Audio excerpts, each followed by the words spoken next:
Glittering towers of gold surrounded me. With avaricious glee, I fingered and fisted those perfect circles, felt their weight slip over my knuckles and pour off my palms. I would spend hours arranging them, stacking them by size and weight. Compared to my riches, Scrooge McDuck was a pauper as far as I was concerned. It had been an exceptionally successful Hannukah, and I'd ended the week with 39 pieces of gelt. My dreidel had spun true, and this brilliant chocolatey bounty had been my reward. As I was only 9 years old, and therefore unaware of that tired stereotype concerning a Jew and his money, I stashed my prized coins in the back of my drawers, preferring to preserve rather than consume my delicious treasure. Hannukah, or as it's actually pronounced, Hannukah, is celebrated on the 25th day of the month of Kislev, which, as we all know, usually falls out around Christmas. It's an oddity of a holiday in that it is one of only two celebrated by Jews, the other being Purim, that is not specifically mentioned in the Torah. The story of Hannukah is recounted in the apocryphal texts known as 1st and 2nd Maccabees. To put it another way, if the Torah is the original trilogy and the Talmud is the prequel trilogy, the Book of Maccabees is straight up fan fiction.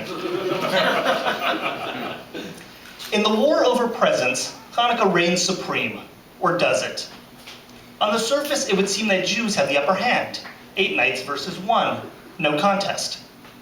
But sadly, this is not how things actually play out. In reality, our holiday is an overinflated time of bloated expectations gradually deflating into a week-long ordeal of disappointing and diminishing returns. Non-Jews have the magic and wonder of Christmas morning, that familiar scene, well, familiar to me from the literally thousands of Christmas films I've watched. The children, eyes drifting open, excitement filling their faces. 2 at a time, they pour down the steps and headlong rush into a brilliantly wrapped and ribboned cornucopia of twinkling lights and conifer-scented presents, while behind them, beaming parents gaze on, coffee in their hands and love in their eyes. It's a prelapsarian tableau of a wintry bliss. Hannukah, by contrast, features an impatient brood of fire-wielding children forced to suffer through ancient blessings and Aramaic songs until the moment when they're given permission to tear into their blue and white boxes. Each successive night, the ceremony grows longer and the presents fewer. By night 4 or so, they are lucky to get a coloring book or a keychain. We blow our wads on the first night and then mock each other with false hope for an additional 7. For the older children, fat, stuffed envelopes replace the gifting of toys. In recent years, this pecuniary display of love has grown incredibly more depressing. Cash is jammed into wallets, gift cards are uploaded to virtual passbooks, and checks are immediately deposited using smartphone apps. Bubby's funds have already cleared her bank account before she even receives a thank you kiss on the cheek. Hannukah, as we all know, commemorates the rededication of the Second Jewish Temple in the year 165 BC, following its defilement by the forces of King Antiochus IV of the Seleucid Empire. I sometimes forget that, unlike myself, not everyone has watched the Oliver Stone 2004 epic Alexander multiple times. Therefore, we might need some historical context.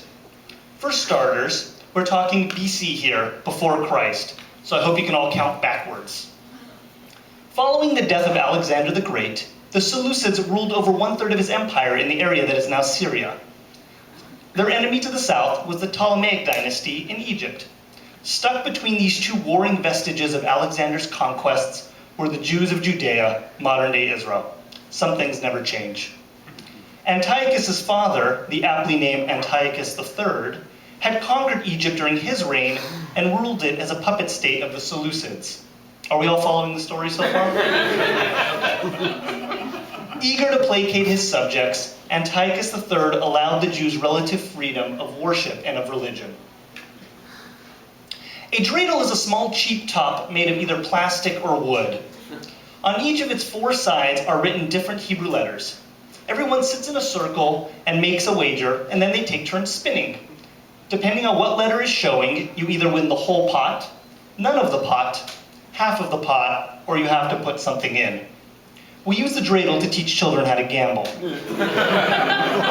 It is the Jewish dice. Normally, the currency of choice is gelt, chocolate coins covered in stamped gold foil, but really, most anything will do. Cash, for example.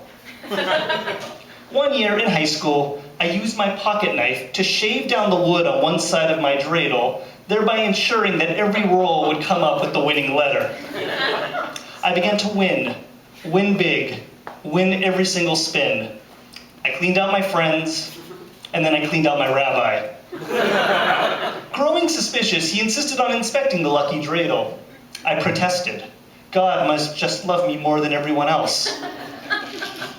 I almost got suspended, and they made me give the money back. Our story takes place during the era known as the Hellenistic period. Greek culture was at its apex. And in Judea, there were two fundamentally opposed factions of Jews. The traditionalists, those who followed the strict word of the law, lived in the countryside. They had names like Matityahu, Judah, and Yonatan. On the other end of the spectrum were the fully assimilated Jews who lived in the cities. They were men of the marketplace and of the gymnasium. They wanted the good life, and that meant the Greek life. They had names like Jason and Menelaus. Oh, and they also engaged in surgical procedures to stretch their dicks out and reverse their circumcisions. So that happened. After years of marginalization, the traditionalists petitioned the Egyptians for aid. Eager to reclaim the territory that had been conquered from them a generation ago, they lent their support. The Seleucids rallied their armies, and a proxy war broke out between the two empires, with the Jews right in the middle. King Antiochus invaded Jerusalem, erected a statue of Zeus in the temple, sacrificed pigs on the high altar, and outlawed the practice of Judaism. It's kind of like what happened to that world tree in Avatar. Latkes are deep-fried Jewish hash browns. These oil-soaked potato pancakes can be enjoyed either sweet or savory, with applesauce or sour cream. Every family seems to have their own special recipe and preference. The applesauce people do not play nice with the sour cream people. I am an applesauce person. Led by a priestly family, the Maccabees, the fundamentalist Jews retaliated. A bloody civil war ensued between the forces of Judah Maccabee and the Hellenized Jews. Attacking from mountain hideouts, the Maccabees engaged in guerrilla tactics, kind of like the Taliban. Thousands died, including many civilians who suffered gruesome martyrs' deaths, kind of like the Taliban. After 2 years, the Maccabees captured Jerusalem and rededicated the temple and the altars. Proper forms of animal sacrifices resumed. The war lasted another 5 years before the traditional fundamentalist form of the faith became once again the norm. The 8-day celebration of lights was instituted as a remembrance of the miraculous victory. Meanwhile, King Antiochus IV got himself killed on campaign while protecting his eastern borders and his trade routes to India. Yay. The menorah is a 9-branch candelabra. Each night, we light one additional candle until on the final night, all 8 are lit. The 9th candle is the helper candle called the shamash. Just like Santa's 8 reindeer, we have our very own Rudolph to guide the way. The purpose of the menorah is to commemorate the rededication of the temple with a public midwinter display of fire. In Ashkenazi families, those of us hailing from Central and Eastern Europe, everyone is encouraged to light their own menorahs. Sephardic Jews, or those originating from Spain and North Africa, maintain that only the father or male head of the household gets to light. It's refreshing to see that good old-fashioned paternalism is alive and well somewhere. My 39 pieces of gelt remained hidden for several months until discovered the following April by my mother while she was cleaning my room for Passover. She interrogated me for endless minutes. Yes, they were mine. Yes, they were from Hannukah. No, I did not know when I was going to eat them. An ultimatum was delivered. Finish every single piece within the hour or into the garbage they go. Challenge accepted. The intervening 4 months had not been kind to my precious. The once creamy brown chocolate had hardened and decayed, and as I peeled back each shiny gold wrapper, the gray spoiled innards revealed themselves. Chalky and dry, they crumbled through my teeth and powdered my esophagus. Defiant to the end, like Paul Newman and Cool Hand Luke, I choked down every last one of my once meaningful trophies. Sputtering on the final bite, I collapsed onto my littered carpet.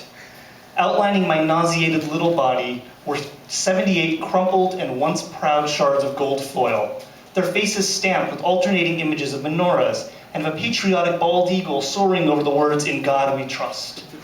A potent symbol of the forces of tradition and assimilation represented in equal measure. Only Jews can take something as delicious as chocolate and call it guilt. Happy Hanukkah, Merry Christmas, Black Friday, Cyber Monday, and whatever the hell Kwanzaa is.